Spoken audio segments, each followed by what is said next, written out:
السلام علیکم. پروگرام خبر اور تجزیہ میں خوش آمدید. میں سنا نقوی. پروگرام میں میرے ساتھ مزمل سروردی صاحب. مزمل صاحب بہت شکریہ آپ کا.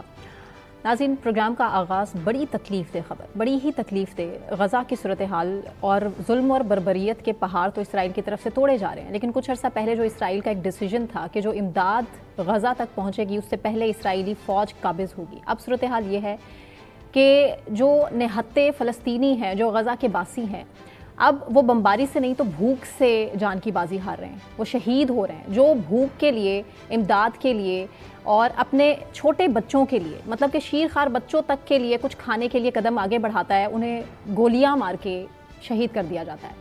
اور دنیا کے مختلف ممالک سمیت اقوام متحدہ کے اس ظلم اور جبر اور بربریت کے خلاف آواز تو اٹھا رہے ہیں. اپنے اپنے ممالک میں لوگ سراپا احتجاج بھی ہیں، لیکن کوئی کسی کے لیے کچھ نہیں کر رہا. اب اسرائیلی فوج نے اٹلی سے روانہ ہونے والی جو امدادی کشتی تھی اس کو بھی یقین کرے راستے میں روک لیا اور غزہ تک نہیں پہنچنے دیا جا رہا. مزمل صاحب، میرے پاس تو الفاظ نہیں ہیں. بچوں کی بھوک ہے، بل بلاتے ہوئے بچے، لوگ مٹی تک کھانے پہ مجبور ہیں، لوگ بھوک سے مر رہے ہیں اور ہم کچھ نہیں کر سکتے. بے بس اور لاچار قوم. دیکھیں، 659 روز ہو گئے ہیں غزہ پر اسرائیل کو بمباری کرتے ہوئے. 659 ڈیز آج ہو گئے ہیں لگاتار اسرائیل کو غزہ پر بمباری کرتے ہوئے. اب صورتحال یہ ہے کہ 659 ڈیز میں کئی دفعہ سیز فائر مذاکرات ہوئے ہیں. ابھی پچھلے دنوں دوحہ میں سیز فائر مذاکرات تھے حماس کے ساتھ جو ناکام ہو گئے. اسرائیل کو حماس کی شرطیں منظور نہیں تھیں، حماس کو اسرائیل کی شرطیں منظور نہیں تھیں، اور اس کے نتیجے میں امریکہ جو ان مذاکرات کی ثالثی کر رہا تھا، اس کے وہ جو خصوصی نمائندے ہیں اسٹیو وٹکاف، وہ بھی واپس چلے گئے. تو ٹیکنیکلی ہمیں جو غزہ پر سیز فائر کی ایک امید تھی دوحہ میں کہ سیز فائر ہو جائے گا اور کچھ مشکلیں آسان ہو جائیں گی، لیکن ٹیکنیکلی وہ سیز فائر نہیں ہو سکا. یہ درست ہے کہ ابھی بھی کہا جا رہا ہے کہ سیز فائر کی امید ہے، لیکن اسرائیل نے اپنی مذاکراتی ٹیم واپس بلا لی ہے، امریکہ نے اپنی مذاکراتی ٹیم واپس بلا لی ہے، اور حماس جو ہے اس کے تو لوگ وہیں ہوتے ہیں. تو مذاکرات عملی طور پہ اس وقت ابھی جب میں بات کر رہا ہوں تو غزہ پر سیز فائر کا نہ کوئی بات ہو رہی ہے، نہ کوئی مذاکرات ہیں، نہ یہ چیز کسی دنیا کے ایجنڈے پر موجود ہے. اور نہ امکانات ہیں کہ کچھ ویسے تو ڈونلڈ ٹرمپ سے اپنے پاک بھارت جنگ بند کرائی، وہ کہتے ہیں میں نے ابھی تھائی لینڈ اور کمبوڈیا کی جنگ بھی بند کرائی ہے، ایران اسرائیل جنگ بھی بند کرائی ہے، لیکن وہ بھی غزہ کا سیز فائر نہیں کرا سکیں ابھی تک. اور غزہ کا سیز فائر ابھی تک امریکہ بھی کرانے میں ناکام رہا ہے. حالانکہ پچھلی دفعہ جب نیتن یاہو امریکہ گئے تھے تو ساری دنیا کا یہ خیال تھا کہ اس موقع پر غزہ کا سیز فائر اناؤنس ہو جائے گا، لیکن وہ نہیں ہوا. اور اب صورتحال یہ ہے کہ ہمیں پہلی بات یہ سمجھنی ہے کہ حماس اور اسرائیل کے درمیان مذاکرات ناکام کیوں ہوئے. پھر ہم آج کی صورتحال پر بھی بات کر لیتے ہیں. حماس کے پاس 10 اسرائیلی یرغمالی ہیں جو وہ دینے کے لیے تیار ہے زندہ. آپ دیکھیں 659 روز سے بمباری ہو رہی ہے، لیکن حماس نے وہ 10 اسرائیلی یرغمالی سیف رکھے ہوئے ہیں. وہاں تک اسرائیل نہیں پہنچ سکا. اس سے آپ کو حماس کی ریزسٹنس کا بھی اندازہ ہو سکتا ہے کہ انہوں نے ابھی بھی یرغمالی اپنے پاس سیف رکھے ہوئے ہیں اور وہاں تک کوئی نہیں پہنچ سکتا جہاں انہوں نے رکھے ہوئے ہیں. اب حماس اس کے عوض جو ہے 2000 فلسطینی قیدی وہ مانگ رہا ہے جو 7 اکتوبر کی لڑائی کے بعد انہوں نے گرفتار کیے ہیں اسرائیل نے کہ وہ فلسطینیوں کو رہا کرے. اور کوئی 200 ایسے فلسطینی مانگ رہا ہے جن کو اسرائیل کی عدالتوں نے عمر قید کی سزا دے دی ہوئی ہے. وہ کہتا ہے کہ وہ قیدی بھی ہمیں واپس کرتے ہیں، جس میں حماس کے کچھ رہنما بھی شامل ہیں. ڈیڈ لاک ہے. یہ خبریں آئی تھیں کہ اسرائیل کو ان کے آدھے پہ ماننے کو تیار تھا کہ 100 وہ کر لیں، 1000 وہ کر لیں، لیکن حماس اپنے فگر پہ کھڑا رہا. حماس نے کہا جی کہ 200 وہ قیدی چاہیے جن کی لسٹ ہم دیں گے، اور 2000 فلسطینی چاہیے جو آپ نے 7 اکتوبر کے بعد گرفتار کیے ہیں. یہاں پر مذاکرات ناکام ہو گئے، اور اس کے بعد حماس نے سیز فائر کے لیے بھی شرائط رکھیں جو ناکام ہو گئے اور وہ واپس چلے گئے. اب آج بھی غزہ پر بمباری ہوئی ہے، اور اس بمباری کے نتیجے میں آج بھی فلسطینیوں کی وہاں شہادت ہوئی ہے جی. اور صورتحال یہ ہے کہ آپ نے جس کشتی کا ذکر کیا اس میں ایک یورپی رکن پارلیمنٹ بھی موجود تھی جی. لیکن اسرائیل کا یہ سٹینڈ ہے کہ ہم کوئی زمینی راستے سے یا سمندر کے راستے سے کسی قسم کی کوئی امداد غزہ میں نہیں پہنچنے دیں گے. اگر آپ نے پھینکنی ہے تو اوپر سے آسمان سے پھینکیں، جو بہت مہنگا کام ہے کہ آپ جہازوں کے ذریعے ان کو ڈراپ کریں، ایئر ڈراپ کریں. وہ ہو رہا ہے لیکن وہ لیمیٹڈ تعداد میں ہے. آپ دیکھیں نا، ایک بحری جہاز میں جتنا کچھ جا سکتا ہے، ایئر ڈراپ تو چھوٹے چھوٹے پیکٹس میں پیراشوٹ کے ذریعے کیے جاتے ہیں. لوگ پانی کے ذریعے بوٹلز میں ڈال کے وہاں تک خوراک پہنچا رہے ہیں. ٹھیک ہے نا. بچے ریت کھاتے ہوئی تصویریں. آپ کو پتہ ہے پچھلے دنوں ٹیونس میں امریکہ کے خصوصی نمائندے پہنچے تو ٹیونس کے صدر نے جب ان کو ویلکم کیا تو انہوں نے ان کو غزہ کے بچوں کی تصویروں کے ساتھ ویلکم کیا جی. جن میں بچوں کے مرنے کی، خوراک سے مرنے کی اور ریت کھانے کی فوٹوز تھیں. اور انہوں نے امریکی کے نمائندے کو کہا کہ یہ کیا کا انصاف ہے. حالانکہ ٹیونس کو اتنا بڑا ملک نہیں ہے لیکن مائیں بار بار نیند سے غافل ہو کے اٹھ کے یہ دیکھتی ہیں کہ ہمارے بچے زندہ ہیں، بھوک سے اچھا آج پوری دنیا میں فلسطینیوں کے حق میں مظاہرے ہوئے ہیں. یورپ پورے میں ہوئے ہیں، امریکہ میں ہوئے ہیں، یونائٹڈ نیشنز کے باہر ہیں، مسلم ممالک میں ہوئے ہیں. آج پوری دنیا میں لوگ فلسطینیوں کے حق میں باہر نکلے ہیں. لیکن جس ملک میں بھی نکلے ہیں وہاں کی حکومتیں فلسطین یا غزہ کے ساتھ نہیں ہیں. مطلب برطانیہ میں مظاہرہ ہوا ہے، جرمنی میں ہوا ہے، سب جگہ ہوا ہے. میں آپ کو بتاؤں برطانیہ کے 220 ارکان پارلیمنٹ نے برطانوی وزیر اعظم کو خط لکھا ہے، جو وہاں کی کل پارلیمنٹ کے ارکان کی 1/3 بنتی ہے کہ آپ فلسطین کی ریاست کو تسلیم کریں، لیکن برطانوی حکومت اس کے لیے تیار نہیں ہے. سیم ایز دی پوزیشن میں کوئی مسلم ممالک کے کردار سے بھی کوئی زیادہ خوش نہیں ہوں غزہ کے حوالے سے. اور جن مسلم ممالک نے اسرائیل کو تسلیم کیا ہوا ہے، میں کہتی ہوں بات ہی نہیں ختم، بات ہی یہاں پہ ختم کہ وہ غزہ کے لیے فلسطین کے لیے بات بھی کر لیں تو کوئی فرق نہیں. ایک بھی مسلم ملک جس نے اسرائیل کے ساتھ سفارتی تعلقات قائم کیے ہوئے ہیں اس نے غزہ کی وجہ سے نہ اسرائیل کا سفیر واپس بھیجا ہے، نہ اپنے سفارتی تعلقات ختم کیے، نہ تجارتی تعلقات. اور میں کہہ رہا ہوں اس میں ترکی بھی شامل ہے. ہم سب ترکی کو امت مسلمہ کا ابھرتا ہوا لیڈر کہتے ہیں. طیب اردگان کی جو لیڈرشپ ہے اس کو بہت پریز کرتے ہیں. لیکن ہمیں یہ ذہن میں رکھنا چاہیے کہ ٹرکی نے اسرائیل کو قبول کیا ہوا ہے اور ٹرکی اور اسرائیل کے سفارتی تعلقات ہیں. ٹرکی اور اسرائیل کے درمیان ٹریڈ ہے جو غزہ کے اس سب کے باوجود جاری ہے، اور ترکی نے کوئی اسرائیل کے سفیر کو نہیں نکالا ہے. صرف جن ممالک نے قبول نہیں کیا ہوا ان میں سعودی عرب ہے، پاکستان ہے، انڈونیشیا ہے، بنگلہ دیش ہے. باقی کو 48 کے قریب مسلم ممالک نے اسرائیل کو تسلیم کیا ہوا ہے. اسرائیل میں بھی دیکھیں سینکڑوں لوگوں نے تل ابیب میں امریکی سفارتخانے کی طرف سے مارچ کیا اور حکومت سے غزہ جنگ بندی. ایسا نہیں ہے، اسرائیل کے اندر بھی غزہ کی جنگ بندی کے لیے مظاہرہ ہوا ہے. ہم یہ کہیں نا کہ اسرائیل میں تو لوگ اس جنگ سے خوش ہیں، ایسی بات نہیں ہے.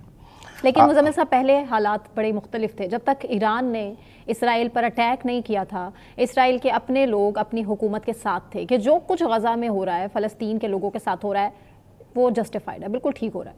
اب یکسر حالات بدلے ہیں. جب ان کے خود کے اوپر بمباری ہوئی ہے، ایران نے ان کو وہ مزہ چکھایا ہے جو کچھ وہ فلسطین میں کر رہے تھے ظلم، تو اس کے بعد اب فلسطین کیا اسرائیل کے لوگوں کی جو صورتحال ہے اب ان کا جو نظریہ ہے وہ بدلا ہے. انہوں نے باقاعدہ معافیاں مانگی ہیں، سوشل میڈیا پہ ویڈیوز وائرل ہوئی ہوئی ہیں، نہ صرف وہ ایران سے بلکہ غزہ فلسطین کے لوگوں سے بھی معافیاں مانگ رہے ہیں. آپ کی ایران کے لیے محبت قابل قدر ہے، نہیں ہونی چاہیے. لیکن ایران نے غزہ کے لیے تو ایک بھی میزائل نہیں چلایا، کیونکہ ہم آج کا پروگرام تو غزہ کے لیے کر رہے ہیں نا. بالکل نہیں کیا. اچھا، ایران نے غزہ کے بچوں کے لیے تو اسرائیل پر حملہ نہیں کیا. ایران نے مرتے ہوئے غزہ کے بچوں کے لیے تو کوئی ڈرون اسرائیل پر نہیں چلایا کہ اگر آپ غزہ میں نہیں کریں گے، فوڈ نہیں جانے دیں گے تو میں حملہ کر دوں گا. ایران نے اپنا دفاع کیا ہے، اپنی لڑائی لڑی ہے.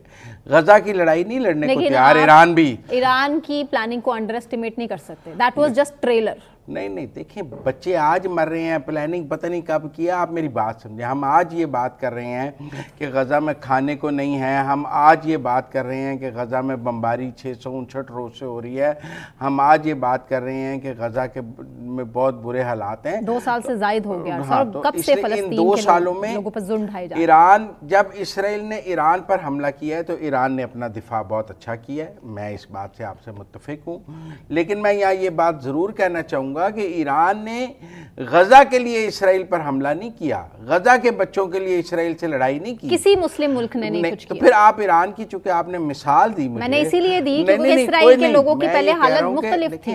ایران پر زیادہ ذمہ داری اس لیے تھی کہ حماس ایران کی پراکسی سمجھا جاتا ہے، حزب اللہ ایران کی پراکسی سمجھے جاتے ہیں، حوثی ایران کی پراکسی سمجھے جاتے ہیں.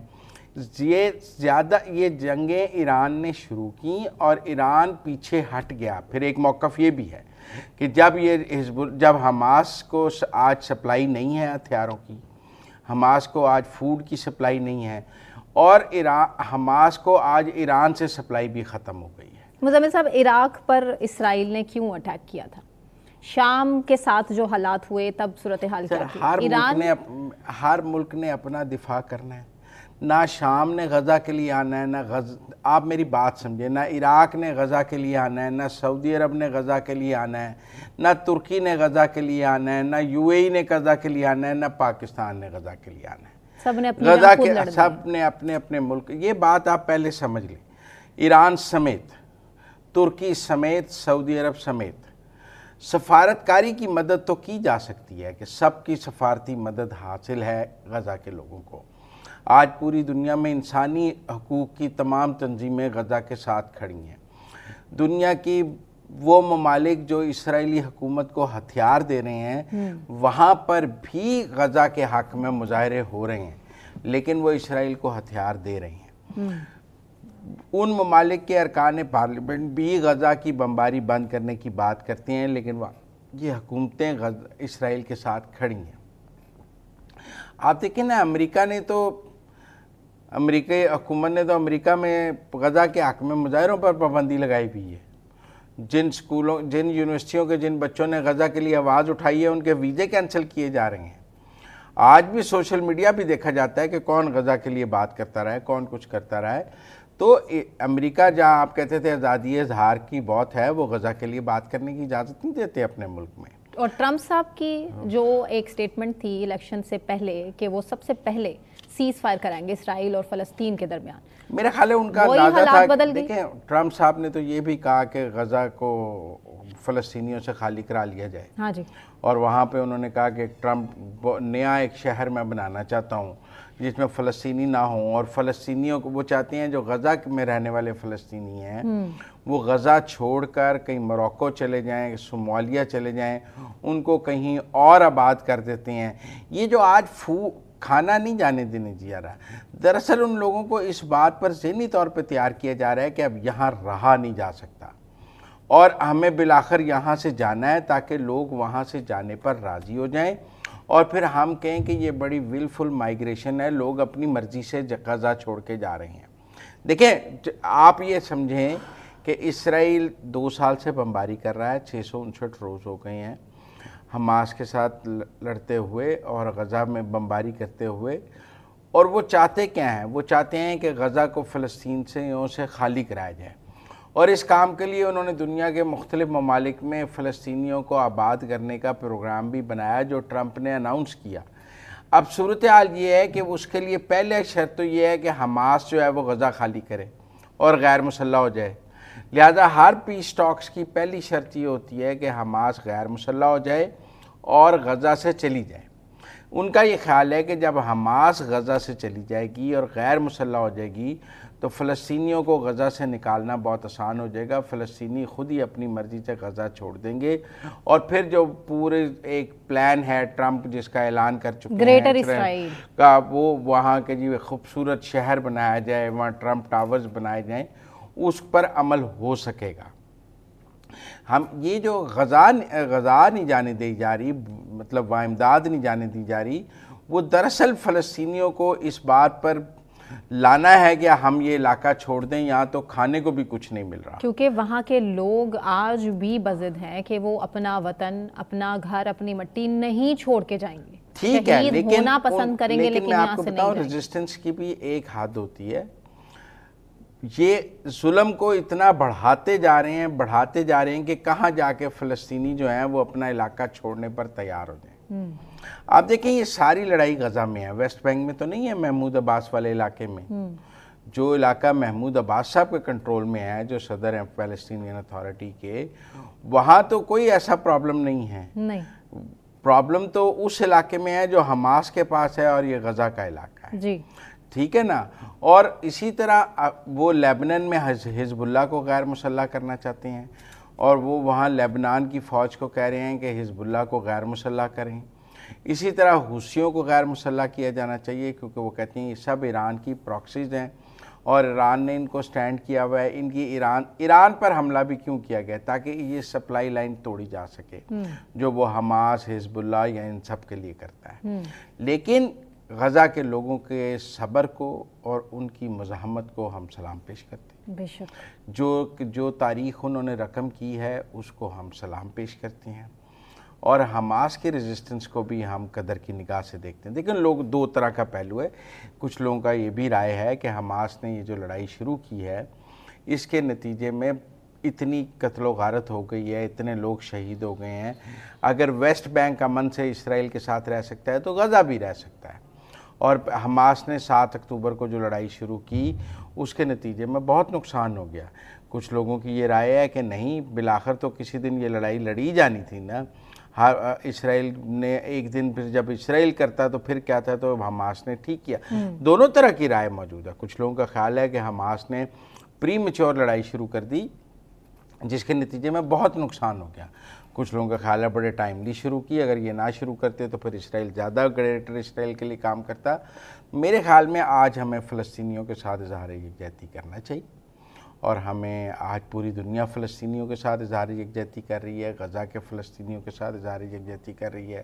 وہ جو کشتی ہے، وہ جس میں سب کو پتہ تھا کہ اسرائیل اس کشتی کو غزہ تک نہیں پہنچنے دے گا، لیکن وہ انسانی حقوق کے لمبردار، انسانی حقوق کی تنظیموں کے عہدیدار اور یورپی رکن پارلیمنٹ صرف غزہ کے لوگوں سے اظہار یکجہتی کے لیے وہاں گئے ہیں، اور ہم ان کو بھی قابل قدر نگاہ سے دیکھتے ہیں۔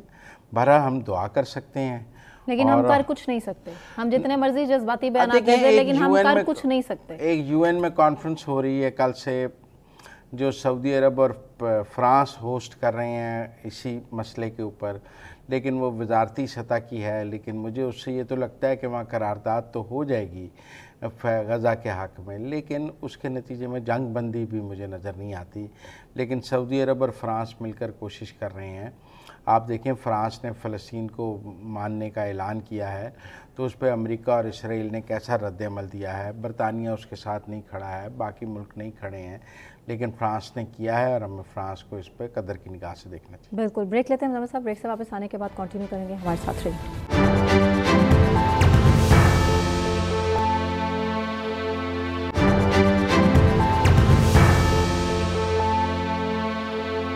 ویلکم بیک ناظرین۔ وزیراعظم شہباز شریف جو مختلف ترقیاتی بجٹس کے حوالے سے بڑے سیریس ہیں، اب وزیراعظم شہباز شریف نے FBR میں بھی جدید اور عالمی معیار کے جو ڈیجیٹل نظام ہے اس کے قیام کی منظوری دے دی ہے، اور اس مقصد کے لیے عالمی شہرت یافتہ ماہرین کی خدمات بھی حاصل کی جائیں گی۔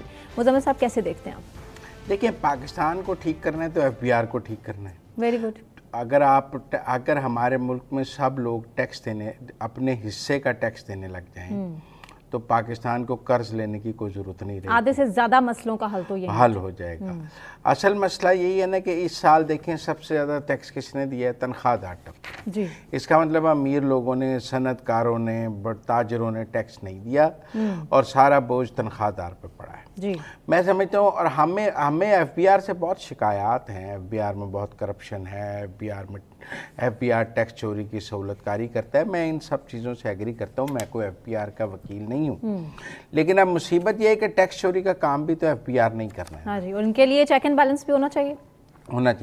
لیکن یہ ایک اچھا ہے کہ آرٹیفیشل انٹیلیجنس اور ڈیجیٹل ایک سسٹم لایا جا رہا ہے تاکہ ٹیکس کلیکشن میں ہیومن انٹرونشن کو کم کیا جا سکے اور آپ ڈیٹا کی مدد سے ٹیکس کا حساب لگا سکیں اور ٹیکس چوروں کو پکڑ سکیں. میں سمجھتا ہوں یہ اچھی بات ہے. پوری دنیا کے لوگوں نے یہ کام کیا ہے, پوری دنیا کے ممالک نے یہ کام کیا ہے. جن ملکوں نے بھی ٹیکس اصلاحات کی ہیں انہوں نے اپنے ٹیکس سسٹم کو ڈیجیٹلائز بھی کیا ہے, اس میں اے آئی کو بھی لے کر آئے ہیں تاکہ ہیومن انٹرونشن کم ہو اور سسٹم آگے چل سکے اور ہیومن ایرر اور ہیومن کرپشن ان شارٹ کم ہو سکے. ٹھیک ہے نا جی. تو اب میرے خیال میں حکومت نے کہا ہے کہ ٹیکس چوری کا پتہ لگانے کے لیے جسمانی چھاپوں کی بجائے ڈیجیٹل نگرانی پر انحصار کیا جائے. میں اس بات سے بالکل, کیونکہ جب ایف بی آر والے چھاپے مارے جاتے ہیں سیدھی بات ہے مکا کر کے واپس آ جاتے ہیں, نہ آپ کی نہ میری, بس درمیان والی بات کرتے ہیں اور ختم کر کے آ جاتے ہیں. لیکن ٹیکنالوجی کا استعمال کر کے ٹیکس چوری کی نشاندہی کر کے ریکوری نوٹس فوری طور پر جاری کر دیے جائیں. دیکھیں نا اب صورتحال ہے کہ کچھ تو پی او ایس سسٹم ہے, پوائنٹ آف سیل سسٹم یہ لگا رہے ہیں, فیکٹریز میں بھی لگا رہے ہیں, ٹریڈرز پہ بھی لگا رہے ہیں اور جگہوں پہ بھی لگا رہے ہیں تاکہ ہر ایک کی سیل کو مانیٹر کیا جا سکے. یہ گورنمنٹ کے اپنی انویسٹیگیشن ہے کہ کچھ شعبے جو ہیں وہ دانستہ طور پر پیداوار کم ظاہر کرتے ہیں, جس کا مطلب ہے ٹیکس چوری کرتے ہیں. مثلا اگر آپ کسی سیمنٹ فیکٹری نے 1 لاکھ بوری بنائی ہے, وہ 50,000 کا ٹیکس دے گا, 50,000 ٹیکس کے بغیر باہر نکال دے گا اور اپنی پروڈکشن 50,000 شو کرے گا, حالانکہ اس کی پروڈکشن 1 لاکھ ہے. تو اس کو سیمنٹ فیکٹریز پر بھی کیمرے لگائے جا رہے ہیں اور اس کو وہاں پہ ڈیجیٹل مانیٹرنگ کی بات کی جا رہی ہے. شوگر پر ڈیجیٹل مانیٹرنگ کی بات کی جا رہی ہے. گھی کا بھی بہت بڑا سکینڈل آیا ہے کہ پاکستان میں گھی کا کارٹل ہے اور 175 روپے فی کلو تک انہوں نے قیمت زیادہ وصول کی ہے.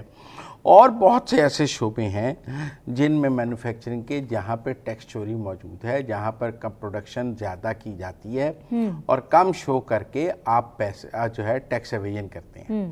اب جو ڈیجیٹل نظام مانیٹرنگ کا اور جو ہیومن انٹرونشن کے بغیر اے آئی بیسڈ لایا جا رہا ہے وہ ان چیزوں کو پکڑے گا. اچھا, تاجروں کے لیے بھی کہ ان کے خلاف جو زبردستی اقدامات ہیں وہ ناقابل قبول ہیں. ہم کاروبار چاہتے ہیں کہ چلتا رہے اور ہم کاروبار بند نہیں کرنا چاہتے. وزیر اعظم نے اس پر بھی زور دیا.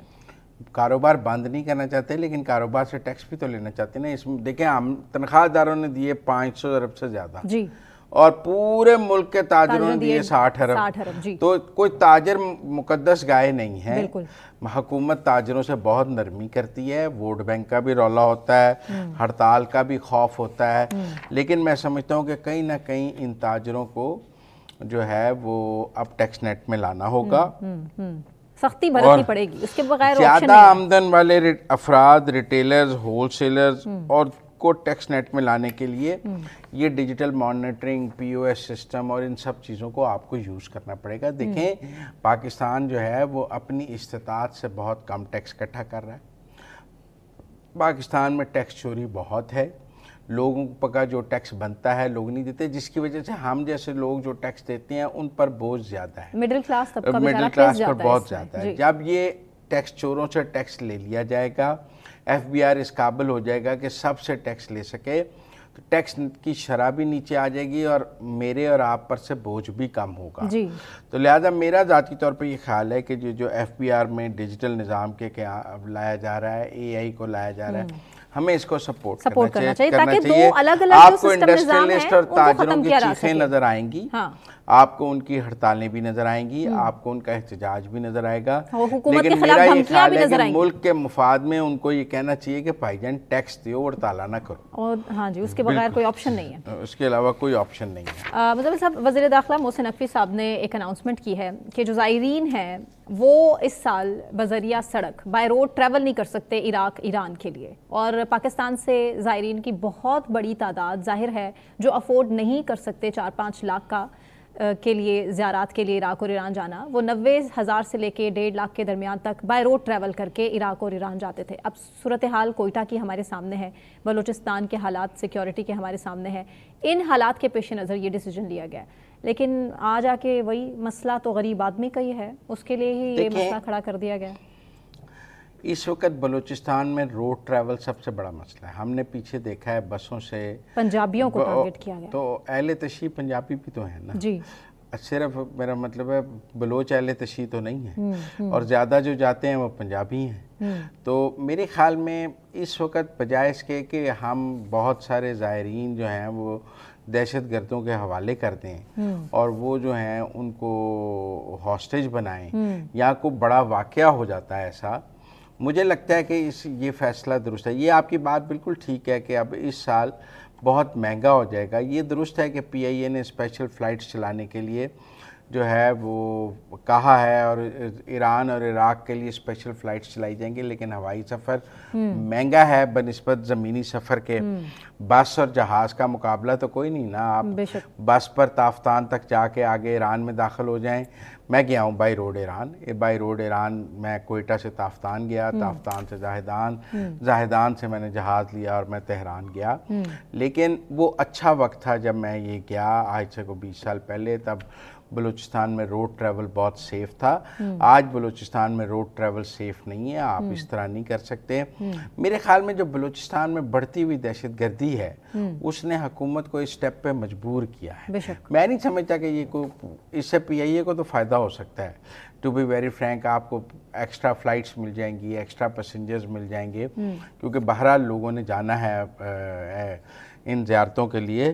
لیکن ٹیکنیکل بات یہ ہے کہ جو دہشت گردی ہے، اور یہ مجھے نہیں لگتا یہ پابندی 1 سال کے لیے ہے، مجھے لگتا ہے یہ 3-4 سال کے لیے پابندی لگی ہے. ظاہر ہے حالات کنٹرول میں ٹھیک ہوں گے تو کلیئر ہوں گے، بالکل بلوچستان میں امن ہوگا، روڈ سیف ہو جائیں گی تو پھر یہ جا کے کھلے گا. لیکن ابھی تو 2-3 سال کے لیے مجھے لگتا ہے یہ پابندی لگی ہے.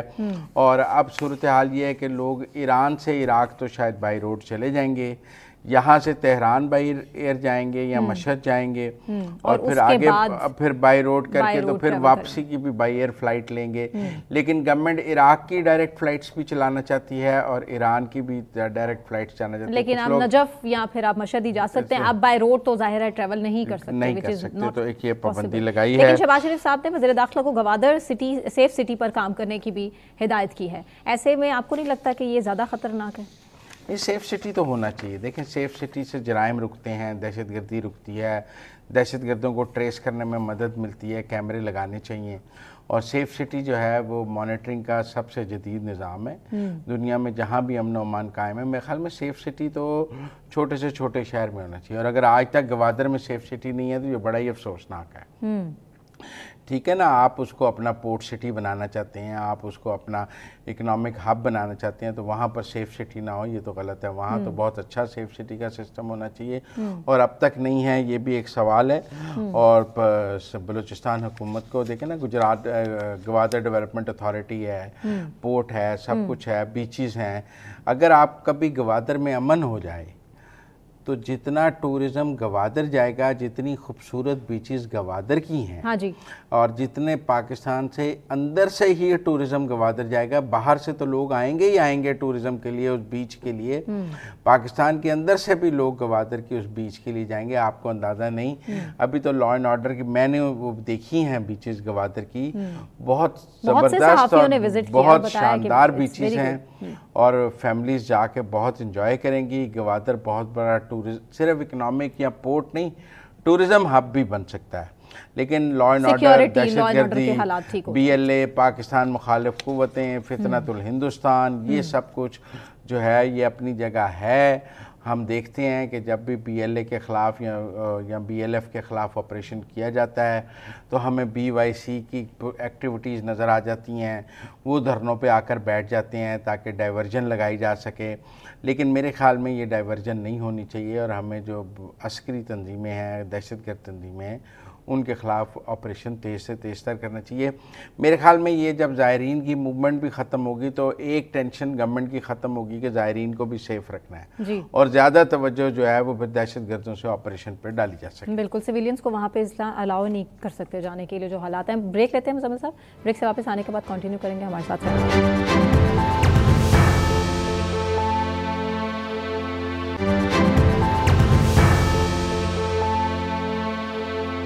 Welcome back. ناظرین، ملک میں 10 ارب روپے مالیت کا جو سونا ہے وہ اسمگل ہونے کا انکشاف ہوا ہے.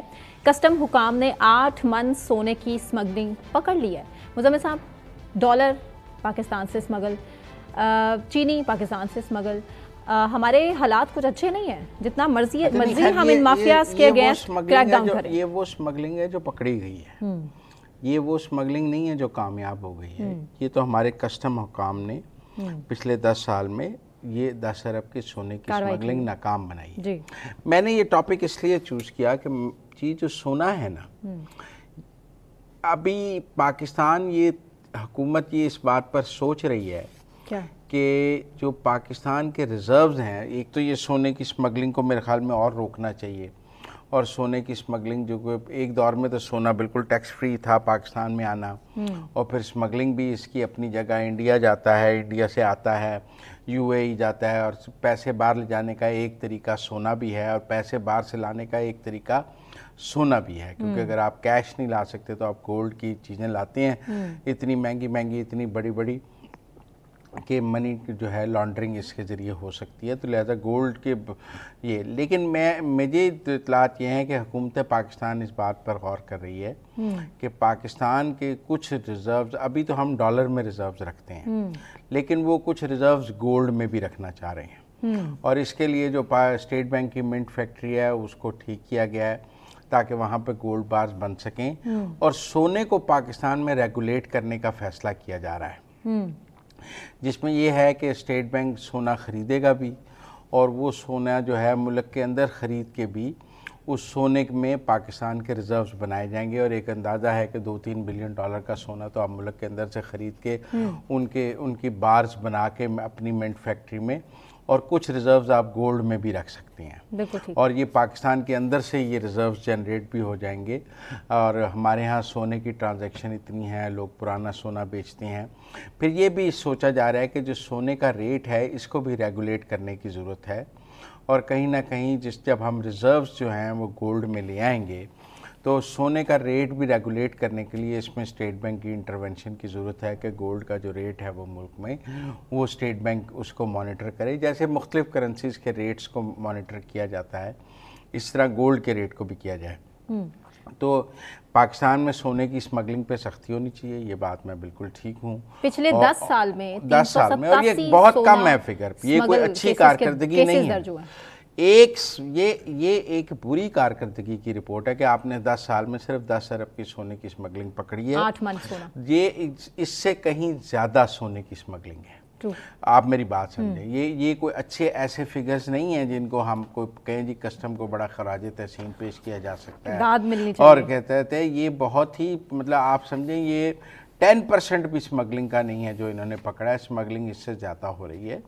جیسے آپ نے اپنے انٹرو میں شروع میں ڈالر کی اسمگلنگ کی بات کی، لیکن ہم نے ڈالر کی اسمگلنگ پہ بہت قابو پایا ہے پاکستان نے، اور آپ کو پتہ ہے جو ڈالر ایران یا افغانستان جاتا تھا اس کو بہت روکا گیا ہے، اور ڈالرز کی جو غیر قانونی مارکیٹس ہیں وہ بھی بند کی گئی ہیں، اور اس کے ساتھ ساتھ جو بہت سارے منی چینجز بھی بند کیے گئے ہیں۔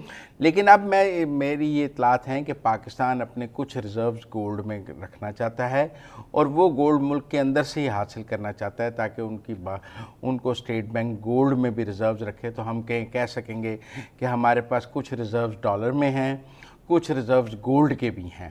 بہت سارے دنیا کے ممالک، چائنا، انڈیا، بہت سارے ممالک گولڈ میں ریزروز رکھتے ہیں، پاکستان نے آج تک نہیں رکھے، لیکن اب حکومت یہ فیصلہ کرنے جا رہی ہے کہ کچھ ریزروز گولڈ میں بھی رکھے جائیں، اور گولڈ کی ریگولیشن میں اسٹیٹ بینک کو ایک وائبرنٹ کردار دیا جائے، اور اسٹیٹ بینک جو ہے وہ پرانا سونا خریدنے کی طرف بھی آئے کہ آپ نے اگر آج گولڈ بیچنا ہے تو state bank should by it, بجائے اس کے کہ وہ مارکیٹ میں بیچیں، آپ اسٹیٹ بینک میں یا بینک میں جا کے سونا بیچ سکیں، جس کے بعد وہ سونا اسٹیٹ بینک کے پاس چلا جائے، اور پھر اسٹیٹ بینک اس کو اپنے ریزروز میں بھی یوز کر سکتا ہے، لوکل مارکیٹ سے خرید کے، ضروری نہیں ہے کہ آپ سونا باہر سے لے کے آئیں گے۔ میرے خیال میں یہ ایک اچھا سٹیپ ہے، مطلب اگر آپ کے پاس 16 بلین کا ڈالرز ہیں اور 10 بلین کا گولڈ بھی ہو ڈالر کا، تو اوورآل تو جو حکومت کی یا ملک کی جو معاشی ساکھ ہے وہ بہتر ہوگی، پھر آپ اس جو گولڈ آپ کے پاس ہے اس کے عوض آپ کرنسی چھاپ سکیں گے، اور پھر انفلیشن نہیں ہوگا۔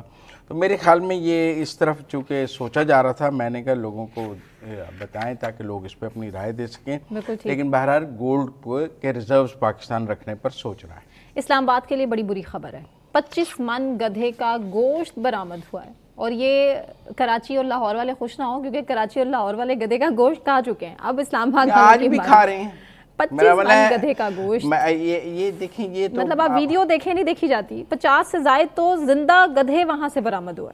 دیکھیں میری بات سنیں, یہ جو ہم نے فوڈ اتھارٹیز بنائی ہیں یہ ان کی اب نالائکی ہے, چونکہ اب جب فوڈ اتھارٹیز بن گئی ہیں, پنجاب میں بھی بن گئی ہے, اسلام آباد کی بھی فوڈ اتھارٹی ہے, تو یہ جو اب ناقص گوشت, ناقص کھانے پینے کی اشیاء, ناقص دودھ, ملاوٹ شدہ چیزیں اب اگر ہمیں ملتی ہیں تو ہمیں کہنا چاہیے کہ فوڈ اتھارٹی موجود ہے تو یہ اس کی ناقص کارکردگی ہے. کہ مطلب اتنا زیادہ گوشت بن گیا, پک گیا, لوگوں نے کھا لیا اور اس کے بعد آپ نے کئی دفعہ آپ نے بھی گدھے کا گوشت کھایا, آپ کو پتہ نہیں ہے, وہ میں آپ کو بتا رہا ہوں, گوشت نہیں کھاتی, میں بیف اور میٹ کو ہاتھ نہیں لگاتی, صرف یہی سوچتے ہیں, اور چکن کا تو آپ کو پتہ ہے گدھے سے تو مشکل نہ ہوگا. دیکھیں نا جی, یہاں کباب بکتے رہے ہیں لاہور میں گدھے کے اور ہر جگہ.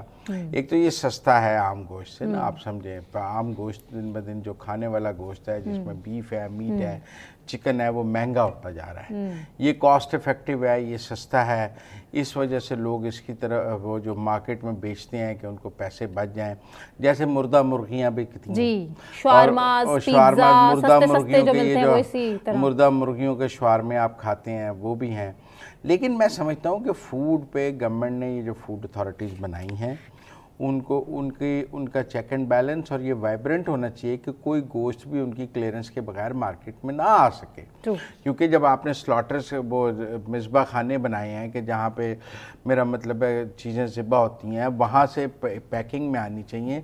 اور میرے خیال میں یہ کہیں نہ کہیں گورنمنٹ کو ریلیپس ہے. یہ لوگ اس خبر کو انجوائے بھی کرتے ہیں, پھر ایک دوسرے کا مذاق بھی اڑاتے ہیں, میمز بھی بناتے ہیں, لیکن میرے خیال میں یہ کوئی معاشرے کا مثبت چہرہ نہیں ہے. ہمیں اس پر افسوس کرنا چاہیے اور فوڈ اتھارٹیز کو اکاؤنٹیبل ٹھہرانا چاہیے کہ آپ کو اس کو روکنا چاہیے. بہرحال یہاں تو پکڑا گیا ہے, اب کہہ رہے ہیں کہ یہ 50 گدھے بھی پکڑے گئے ہیں اور گدھے کا گوشت بھی پکڑا گیا ہے, تو یہ تو ایک گورنمنٹ کی پازیٹیو کارکردگی ہے, لیکن بہرحال پھر بھی بہت سا مارکیٹ میں بک بھی رہا ہے. اسی لیے باہر کے کھانے سے پرہیز کریں. وہ ریسٹورانٹس, وہ ہوٹل جن کا آپ کو پتہ نہیں ہے, جہاں سے آپ آئے روز بیماری کی خبریں سنتے ہیں, بچے بیمار ہو گئے, بڑے بیمار ہو گئے, ہیضہ ہو گیا, ڈائریا ہو گیا, پیٹ خراب ہو گیا, اور اس کے بعد ہمارے ڈاکٹرز سونے پہ سہاگا یہ کہ اکثر ہاسپٹلز میں ہم دیکھتے ہیں, نجی ہاسپٹلز میں ہی, کہ پیٹ درد کی شکایت پہ اپینڈکس کا آپریشن کر دیا. کتنے ہی بچے تو اس طرح بھی رپورٹ ہوئے ہیں, تو یہ بہت اچھی چیز نہیں ہے. اچھا ناظرین, تھوڑا سا فوٹوگرافی کی بات بھی کر لیتے ہیں کہ فوٹوز لینا میرے خیال سے اب صرف لڑکیوں کا ہی شوق نہیں ہے, بلکہ لڑکے مرد حضرات بھی اب اس شوق میں پیش ہیں. کیونکہ آپ شادی کا فوٹو سیشن اٹھا کے دیکھ لیں, آپ ویسے ماڈلنگ کا شوٹ دیکھ لیں, یا میرے خیال سے ٹک ٹاک اٹھا کے دیکھ لیں, آج کل لڑکیاں کیا لڑکے بھی ساتھ ساتھ بہت شوق سے پکچرز لیتے ہیں, اور ان کو بڑا شوق ہے کہ گھر پہ اپنا اینڈرائڈ فون ہو یا آئی فون ہو, اس سے پکچرز بنا رہے ہیں. اور آپ کے پاس ہائی پروفیشنل کیمرہ نہیں بھی ہے تو آپ کے پاس ایک اچھا فون کیمرہ ہو تو آپ اس سے بھی, سیمسنگ ہو کوئی بھی ہو, تو آپ اس سے اچھی سے پکچرز لے سکتے ہیں. تو اسی لیے ہم نے آج اپنے پروگرام میں انوائٹ کیا ہے محمد حسن طلال, فوٹوگرافر ہیں. ہم ان سے پوچھیں گے کہ پاکستان میں جو بڑھتا ہوا رجحان ہے یہ فوٹوگرافی کا, وہ کتنا پاپولر ہے, اور ان کو اپنا اس پروفیشن کو چننے میں کتنا ٹائم لگا, انہوں نے کیا سوچا. تھینک یو سو مچ حسن آپ کے ٹائم کے لیے. شوق کی حد تک تو یہ فوٹوگرافی بڑی اچھی چیز ہے, لیکن یہ بتائے گا کہ ایز اے پروفیشن اگر اسے جوائن کیا جائے تو اچھے خاصے پیسے بھی کمائے جا سکتے ہیں؟ جی, فوٹوگرافی کا شوق تو مجھے بچپن سے ہی تھا. اس ٹائم پہ جو بھی مجھے کیمراز وغیرہ اویلیبل ہوتے تھے میں اسے تصویریں بناتا تھا. لیکن آہستہ آہستہ جب میں بڑا ہوا تو یہ شوق بڑھتا گیا. میں نے جب یونیورسٹی کے بعد ٹریول سٹارٹ کیا نارتھ کا, اور جب بھی جہاں پہ بھی جانا وہاں پہ فوٹوز ویڈیوز وغیرہ بنانا, تو جب میں نے اپلوڈ وغیرہ کرنا شروع کیا سوشل میڈیا اکاؤنٹس پہ تو لوگوں نے بہت پیار دیا. وہ میری بڑی موٹیویشن تھی. اس کے بعد میں نے پراپرلی فوٹوگرافی کا آغاز کر دیا. آگے آپ نے پوچھا ایوارڈز کا, تو ایوارڈز کی لسٹ اللہ کا شکر ہے کافی لمبی ہے, لیکن شروع میں اس سے کروں گا کہ جو لوگوں کا پیار ہے, میرے لیے سب سے بڑا ایوارڈ تو میرے خیال سے اللہ تعالیٰ نے مجھے وہ عطا کیا. اس کے بعد نیئرلی 20 ایمبیسیز کے ساتھ میں ڈسپلے کر چکا ہوں اپنا کام, جس میں UK میں نے 2 دفعہ ایگزیبیشن کیا. یہ بہت بڑا ہنر ہے. بہت شکریہ محمد حسن آپ کا. اور یہ واقعی پکچرز لینا کوئی آسان کام نہیں ہے. آپ یوزلی اگر کسی ایونٹ پہ ہیں, کہیں پہ بھی ہیں, اور کسی کو کہیں گے تصویر آپ کھینچ دیں, تو اکثر لوگ اچھی تصویر نہیں اتار سکتے. تو آپ یہ محمد حسن کی گفتگو سن رہے تھے کہ انہوں نے کتنے ایوارڈز حاصل کیے ہیں صرف اپنے اسی شوق کی وجہ سے, اور اب اوبویسلی اب ان کا پروفیشن بھی ہے. اسی کے ساتھ مجھے ثنا کیوان کو, مزمل سہروردی صاحب کو اجازت دیجیے. اپنا بہت خیال رکھیے. اللہ حافظ.